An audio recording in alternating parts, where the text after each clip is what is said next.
দেশের যে ক্ষতি হয়েছে সেটি এই মুহূর্তে হয়তো বোঝা যাচ্ছে না, কিন্তু আগামীতে বোঝা যাবে যে আসলেই বেগম খালেদা জিয়া এদেশের জন্য কি করেছেন আর বেঁচে থাকলে কি করতেন।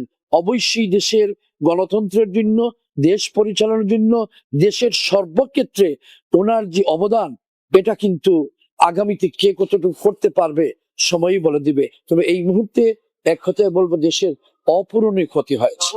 এই বিগত এক মাস এর মধ্যে যে অন্তর্বর্তী সরকার যে বেগম খালেদা জিয়াকে যে সম্মান দিয়েছে, এটা সত্যি প্রশংসনীয়।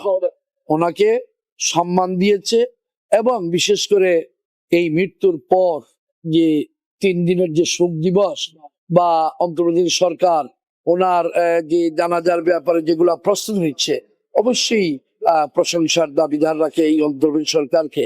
এবং সত্যিকার অর্থে আমরা কি বলবো, আমরা আমাদের আদর্শিক নেত্রী, যার নেতৃত্বে আমরা অনুপ্রেরণা পেয়েছি, যার দেশ পরিচালনা থেকে দেখে আমি নিজেকে অনেক দূর এগিয়ে নেওয়ার চিন্তা ভাবনা ছিল। বেগম খালেদা জিয়া যা কিছু করেছেন সবই দৃশ্যমান, দেশবাসী জানে।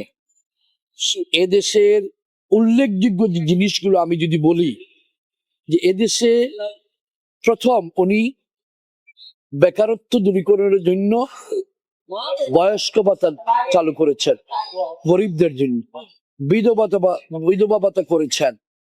উনি শিক্ষার বিনিময়ে খাদ্য, অর্থাৎ এই যে মেয়েদের শিক্ষা অবৈতনিক করেছিলেন, যে খাদ্য দিয়ে তারপরে বাচ্চাকে তবু স্কুলে পাঠান, মানে এই যে শিক্ষা ব্যবস্থার উন্নতি করার জন্য উনি কি করেছেন।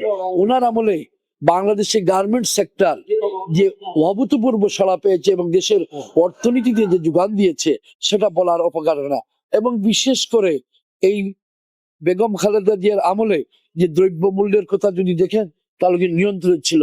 আলিম উলামা, মসজিদ, মাদ্রাসা, এগুলো কিন্তু বেগম খালেদা জিয়ার আমলে সুরক্ষিত ছিল। যেভাবে শহীদ জিয়ার আমলে, ঠিক তেমনি ভাবে বেগম খালেদার আমলে নগরবাসী এবং মহানগর বিএনপি প্রতিটি নেতা কর্মী ইতিমধ্যেই আমরা মহানগর বিএনপি ওনার জন্য খতমে কোরআন, আমরা 4টা সিলেটের প্রাচীন মাদ্রাসায় খতমে কোরআন পড়ানো হচ্ছে। আসরের নামাজের পর দরগায় আপনার দোয়া হবে এবং 3টায় আমাদের সিলেটের একের মাননীয় আমাদের বিএনপির প্রার্থী, ওনার অফিসে আমাদের কালো পতাকা এবং পতাকা উত্তোলন হবে। এছাড়াও আমরা আগামীকালকে জানা যায় আমরা সিলেট থেকে সড়ক পথে, রেল পথে, বিমান পথে আমরা অসংখ্য নেতা কর্মী আগামীকালকে জানাজায় শরীক হব।